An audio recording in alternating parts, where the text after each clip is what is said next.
Finally जाकर 10 दिनों के बाद मैं अपने घर आया। और भाई साहब घर आकर इतना सुकून मिला, इतना आराम कि मैं क्या ही बताऊं।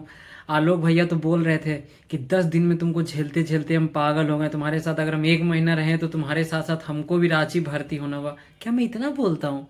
मैं भी बोलता भी हूँ, ऐसे भी मेरे आसपास वाले लोग बोलते ही हैं कि विशाल तुम बहुत बोलते हो। अब भाई क्या करें। अभी तो कुछ देर में आधा घंटा में ट्यूशन पढ़ाने जाना है, फ्रेश वगैरह हो तो गए हैं। उसके बाद आज शाम में पार्टी का प्लान है, न्यू ईयर पार्टी यहाँ पे ऑर्गेनाइज़ किया गया है। तो मेरा दोस्त ने मेरे लिए भी वो टिकट ले लिया था। और फिर अभी कुछ देर यूट्यूब वीडियोस वगैरह देखेंगे, उसके बाद फिर ट्यूशन पढ़ा के शाम में फिर मूवी वगैरह देख के और रात में न्यू ईयर पार्टी। मुझे तो सच बताऊं तो कुछ खास एक्साइटमेंट है भी नहीं यहाँ पे। अपने मतलब एक्सपेक्टेशन तो मेरा एकदम यहाँ पे कि क्या होगा, कैसा इवेंट होगा, समझ में नहीं आ रहा है।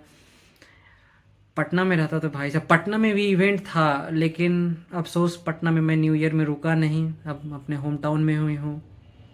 I think for me he is the best Indian YouTuber.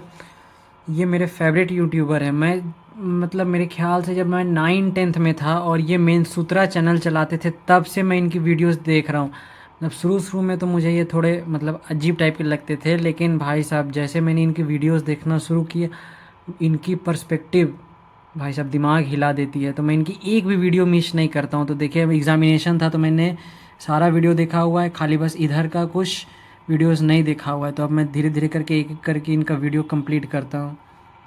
तो अभी मैं रेडी तैयार होकर आया हूँ अपने दोस्त के घर में। अब उसके तैयार होने का इंतज़ार कर रहा हूँ, उसके बाद फिर निकलूँगा न्यू ईयर पार्टी में। एक्साइटमेंट तो ना के बराबर ही है और ना कोई उम्मीद भी है। मतलब जा रहे हैं बस जीरो एक्सपेक्टेशन से। हम तो पहले से उम्मीद बना के रखेंगे, जहाँ कुछ भी 19-20 हुआ मज़ा नहीं आया, चुपचाप हम बोलेंगे भाई घर चलो, इससे अच्छा हम घर में चलो कुछ मंगा के खाते होते हैं, वो ज़्यादा अच्छा रहेगा। साहब ये लड़का कितनी देर में तैयार होता है? हमको तो लगता है कि इतनी देर में 2-4 लड़कियां तैयार हो जाएगी, जितनी देर में ये तैयार हो रहा है। देर में तैयार हुआ हम भी। इतनी ठंड है ना, हम लोगों ने कैप पहना ना स्वेटर। भाई साहब फैशन के चक्कर में तो लगता है कि कल का 1 जनवरी तबीयत खराब नहीं निकल जाएगा। भाई साहब बहुत ज़्यादा ठंड है।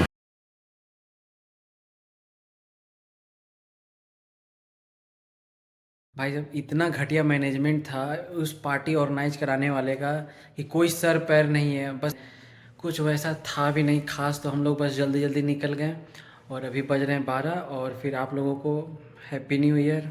A few moments later.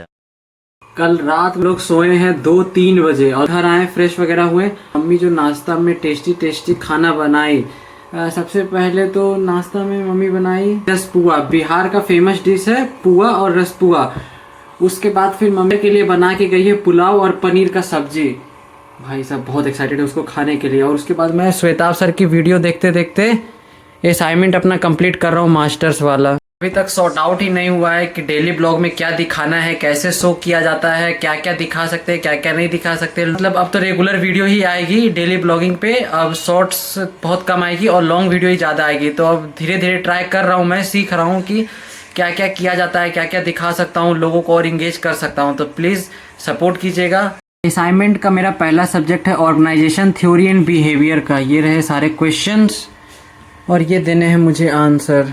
Year का दिन तो पूरा बेसिक ही गया क्योंकि सुबह मैं अपने दोस्त के साथ था। उसके बाद फिर मैंने शाम में उसके घर में मैगी बनाई जो हम लोगों ने साथ में मिलकर खाया। और फिर रात में बस यूं ही रेस्टोरेंट चले गए थे। फिर बस 1 जनवरी खत्म। सुबह मुझे अपने पापा की बाइक बनवानी है, उसमें पता नहीं कुछ इंजन से अजीब तरह की आवाज़ आ रही है तो और चलते चलते बंद भी हो जा रहा है। तो अब बस मैं उसे जा रहा हूँ बनवाने। ये रही मेरी पापा की बाइक जिसे मुझे रिपेयर करवाना है। यहाँ पे इस जगह से कुछ अजीब तरह की आवाज़ें आ रही हैं और हाँ जानता हूँ बाइक गंदी है, मुझे साफ़ करने का तो बिल्कुल आदत है नहीं। और 15-20 दिन से मैंने भी वैसे बाइक चलाया है नहीं क्योंकि मैं यहाँ था भी नहीं। अब इसे साफ़ भी करना है।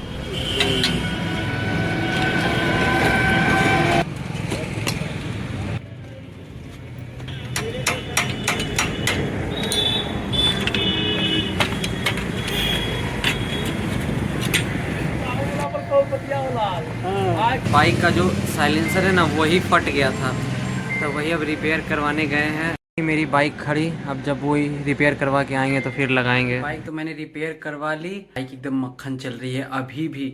मुझे याद है कि वो जब मैं कौन से क्लास में था, मतलब क्लास 1-2 में था या फिर शायद हाँ शायद 1-2 में ही था।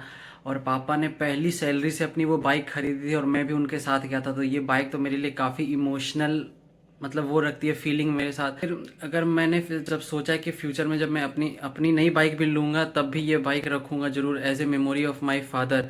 तो अभी इस वीडियो को मैं यहीं समाप्त करता हूँ। और मुझे मतलब अभी कुछ समझ में नहीं आ रहा है, अभी भी मैं चीज़ें फिगर आउट कर रहा हूँ कि डेली ब्लॉग में क्या दिखाना है, क्या दिखा सकता हूँ पढ़ाई से रिलेटेड, और फिर मैं इधर उधर जो कर रहा हूँ। तो फिर अगर आप लोगों के मन में भी कोई सजेशन है तो प्लीज़ मतलब कमेंट सेक्शन में ज़रूर बताइएगा, तो मैं उस पर भी ध्यान दूंगा कि क्या इम्प्रूवमेंट कर सकते हैं अगर आप अभी भी ये वीडियो देख रहे हैं तो, और क्या क्या मैं इंक्लूड कर सकता हूँ और कैसे कुछ चीज़ों को सुधार सकता हूँ। तो सायोनारा, टाटा, बाय बाय, हंसते रहिए, मुस्कुराते रहिए। फिर मुलाकात होगी आपसे किसी नए वीडियो में।